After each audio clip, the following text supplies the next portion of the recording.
Well, Aaron Akerejola is on standby now. So, Aaron, how is it going in Doha, Qatar?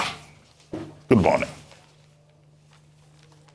Doctor, a very good morning to you, and good morning to you, Bye, and Ayo also. Good morning to you. Good morning. Let's actually start it off.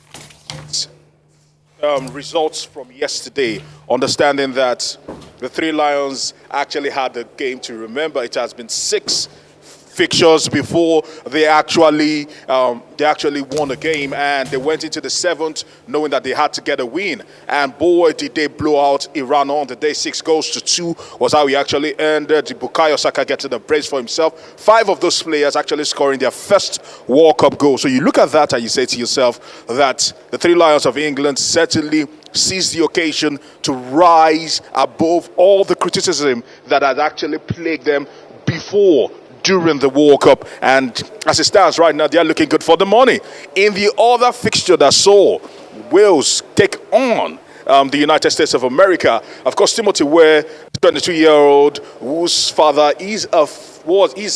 was a famous footballer, talking about George Opong, where slotted in for the U.S. national team. It was looking like it would be the winner for them because the boy living in La La Land, understanding that he had actually scored a massive goal for himself after 25 appearances for his team. He's played for the junior sides, coming to the national team and doing so much. But Gareth Bale always steps up when it matters the most. And for the Dragons yesterday, from the sport, he actually caught Zimmerman hanging, and ultimately he was brought down. He picked up the ball and slotted into the back of the net to give Wales their first goal in the World Cup in 64 years. It ended 1 apiece. So that particular group, very, very tight. And let's see how it will play out. But more importantly, Africans and the African teams at this World Cup have been a massive focus for us here at Rise News, and it was unfortunate that Senegal, the Teranga Lions, on the day were undone by 2 late goals from Klaassen, and not forgetting Gakpo getting 2 late goals to damn the Teranga Lions, as the Orange of Netherlands went on to win that particular game 2-0. But we've been speaking about politics and all the intrigues that have actually come with this particular World Cup. And one of them being the One Love armband that several European teams said their captains will be wearing. And FIFA put out a statement that anyone that actually dons that One Love armband will be given a yellow card even before the game starts, putting them in a very, very precarious situation. And several FAs around Europe decided to jettison that particular move, succumbing to major pressure. And FIFA has come under sharp criticism for that particular move. And I must say, they say that the Qatari government seem to be dictating what is happening on the pitch of play. And that didn't just even end there.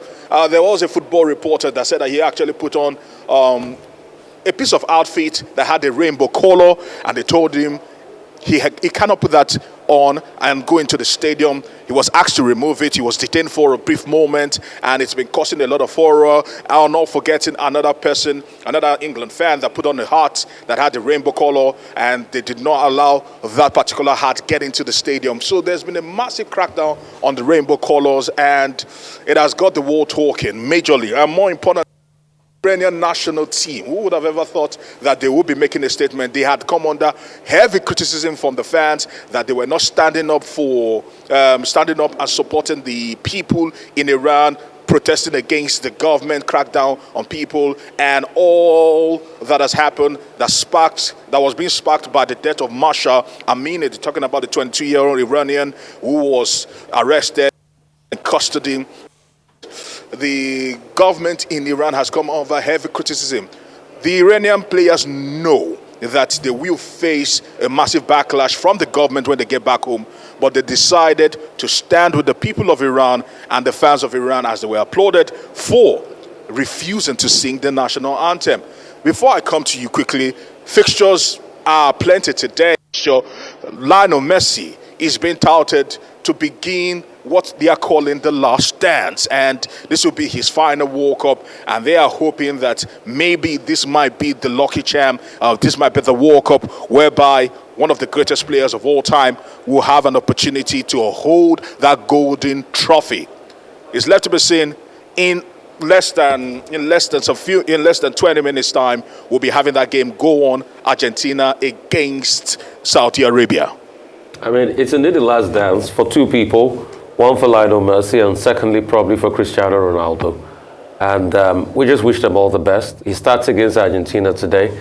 Let's see how it pans out. Let's see if any of them will finally cap it all by winning the World Cup, because Cristiano Ronaldo has gone one step further, by winning the Euros. But Messi also stands a chance at victory. And it's pretty much replica. I think it was in 1970 or thereabout when Brazil won the World Cup. The last World Cup Pele did win. They had talked about Pele. They had said he was too old and everything, that he couldn't play, he couldn't win anything. And when Pele won that World Cup, he was jubilant and he was crying. And when they carried him up, in jubilation, he kept on saying one word. He said, "I am not dead. I am not dead. I am not dead." And indeed, it was a testament to the fact that people had said he was dead and he was gone, and Pele kept on screaming, "I am not dead." And he cried so hard when he said that. So let's see, maybe these two people that have dominated football for the last 16 years, maybe one of them can truly win the World Cup and say, "I'm not dead." But one thing is certain, I stand with the Iranian footballers. It was a real celebration of patriotism, because when you look at the political antecedents of Iran, it is so easy now for the government to clap down on protesters. These were the same people in the 70s, history reminds us, that protested against the king of Iran that time, the Ayatollah Khomeini and the likes, when they had the Iranian revolution. But now a protest is going on and they're trying to suppress it. But they're standing with the people, they're standing with the young people of Iran. It will go in history as one of the most political World Cups. But World Cups are very political. And that's why we're seeing all this clampdown on gay rights activists. But it will not going to stop the football. England was sparkling yesterday. Goodness me. I thought Carlos Queiroz was going to be able to hold the English team down. But no. They went thumping them 6-2. Kudos to Bukayo Saka. Kudos to all the players out there. And some good football being played. And for the very first time, that technology, for reading offside now, that there's a chip in the ball that sends signals across 12 cameras put in the field to be able to ascertain, who is really offside. So some good innovation to the World Cup. Good one on Qatar. Let's see how it goes. Viva football. 4 major matches today. All 4 within Group C and Group D. And the world will be looking out for Lionel Messi. He's won all the glory except the World Cup. Will he be able to do it this time around? And he himself has already said that this will be his last World Cup. France will also be playing Australia. Australia should be easy to walk over for France. But France will be spearheaded by Kylian Mbappe, 24, 25-year-old. They won't have Paul Pogba. They won't have Karim Benzema. Then, of course, Lewandowski, 34 years old, will also be on duty for Poland. And he has never scored at a World Cup finals. Maybe he will be able to break the jinx today. Major talking points. Those stadiums that we see, they seem empty. And yet, the reports of all the matches yesterday, they were reporting officially that there were more people in the stadium than the capacity of the stadium. Where did they get those people from? Could it be that the hosts are trying to forge the figures? 2, the rainbow band was not just on the field, but it was also off the field, as you have indicated. The journalist who was shown on the screen there, his name was Grant Wall. He was detained for 25 minutes. He was released. Some other women who were having rainbow bucket hats were also asked to remove them because the Iranians are insisting that you cannot use the occasion to play politics. And that's why, those 7 captains of the European clubs, teams that are there, did not use the One Love band because they'd been warned that they'll be yellow carded if they did. Okay, couldn't they have summoned the courage to use the One Love band? Then Iran, of course, was in the news for the simple reason that they chose to protest the killing of Amini, the 25-year-old that died in police custody, was taken to hospital and she died. But that was censored in Iran. It wasn't shown on Iranian TV. It's important to note that. So it's not just true. We may say they are patriotic, they are making a statement. They are not considered patriots back home.